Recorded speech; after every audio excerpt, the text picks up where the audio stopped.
Salut tout le monde, je m'appelle Bradley et bienvenue dans cette nouvelle vidéo. Mes wedders, mes heureuses, comment allez-vous? En tout cas moi, tout va pour le mieux. Aujourd'hui, on se retrouve dans cette nouvelle vidéo, j'ai 3 trucs super importants à vous raconter. Bon, j'avoue, la deuxième news elle est juste drôle, mais la première et la troisième elles sont super importantes. J'espère que cette vidéo va vous plaire. Tu peux déjà mettre un petit pouce bleu, ça me ferait super plaisir et ça m'encouragerait beaucoup. Si ce n'est pas encore fait, tu peux t'abonner à ma chaîne YouTube et activer la cloche pour devenir un wedder ou une weddeuse. Et voilà, c'est parti pour cette nouvelle vidéo.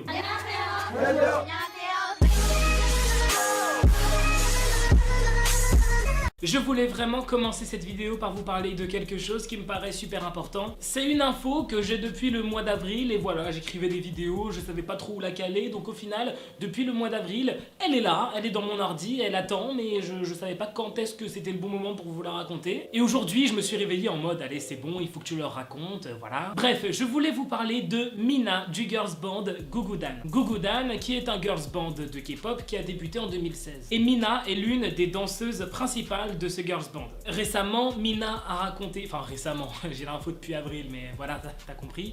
En fait, elle a raconté l'histoire de sa perte de poids et c'est plutôt choquant. Donc, Mina a raconté qu'avant de rentrer dans le groupe Gugudan, elle a dû performer sur scène pendant une émission en 2016. À cette époque, Mina se trouvait trop grosse, elle trouvait qu'elle avait des trop gros bras, elle trouvait qu'elle avait des trop grosses joues, alors qu'elle était trop mignonne déjà. Mais bref, elle se trouvait trop grosse et ça l'a poussée à faire un régime plutôt extrême. Ce régime consistait à se nourrir uniquement de 2 bouteilles d'eau pétillante par jour pendant plusieurs jours. Elle a perdu beaucoup de poids, elle est descendue jusqu'à 41 kg. Aujourd'hui, en 2020, Mina ne conseille à personne de faire ce genre de régime extrême et surtout dangereux. Elle avoue même finalement ne pas considérer que la beauté se trouve dans le fait d'être maigre, mais que voilà, elle personnellement, elle n'a pas eu le choix. Si elle voulait percer, si elle voulait se faire une place dans l'industrie de la K-pop, elle était obligée de devenir très mince. Je pense que vous savez très bien comment ça marche, le physique dans la K-pop c'est quelque chose de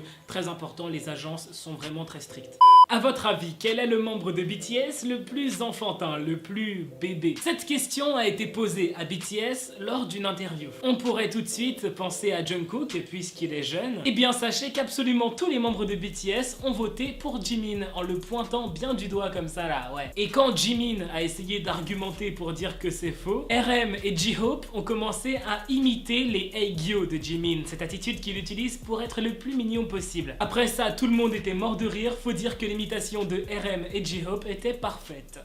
Récemment, les médias coréens ont révélé que 5 membres de BTS se sont inscrits à l'université. On parle de RM, J-Hope, Jimin, Suga et V. Jin est déjà inscrit dans cette université depuis 2017. Donc en gros, ils sont 6 membres de BTS à être inscrits dans la même université. Cette université s'appelle Hanyang Cyber University. Jungkook est dans une autre université qui s'appelle Global Cyber University. Je sais pas trop comment ça se passe pour eux, mais à mon avis, bon voilà, ils vont pas en cours comme n'importe quel étudiant normal. Au vu du fait qu'ils soient des superstars, surtout dans leur pays, à mon avis, ils reçoivent les cours chez eux, c'est à distance tout ça. Avec leur carrière, ils ont déjà un emploi du temps chargé, donc c'est très courageux de leur part de vouloir étudier en plus de ça. Beaucoup de gens ne le feraient pas, hein. Beaucoup de gens se diraient, attends, je suis déjà riche, j'ai une carrière, qu'est-ce que tu veux que j'aille étudier en fait? Perso...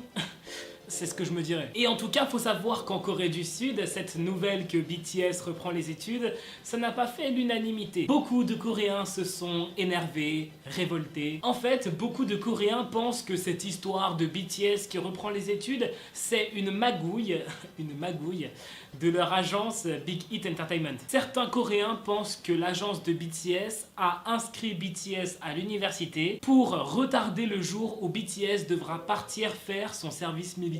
Le sujet est devenu tendance en Corée, beaucoup de gens ont commencé à critiquer BTS et son agence. Et finalement, Big Hit Entertainment a dû répondre à la polémique et ils ont dit que l'inscription de BTS à l'université n'a rien à voir avec le service militaire. Simplement, les membres de BTS ont le désir d'étudier, donc ils étudient. En plus, je crois même pas que ce soit possible d'annuler un service militaire sous prétexte que t'es parti étudier, genre ça n'aurait aucun sens. En tout cas, la majeure partie des armées sont fiers de voir que BTS ont le courage d'aller étudier en même temps de travailler dans la musique, ils sont trop forts. Le courage qu'ils ont, c'est impressionnant. Voilà, c'est déjà la fin de cette vidéo, je voulais vous raconter ces 3 petites choses. J'espère que cette vidéo t'aura plu. N'oublie pas de mettre un petit pouce bleu, ça me ferait super plaisir. Si c'est pas encore fait, tu peux t'abonner à ma chaîne YouTube et activer la cloche, comme ça tu recevras aussi toutes les notifications. Et on se dit à la prochaine dans une nouvelle vidéo. Bye, trop de love entre nous.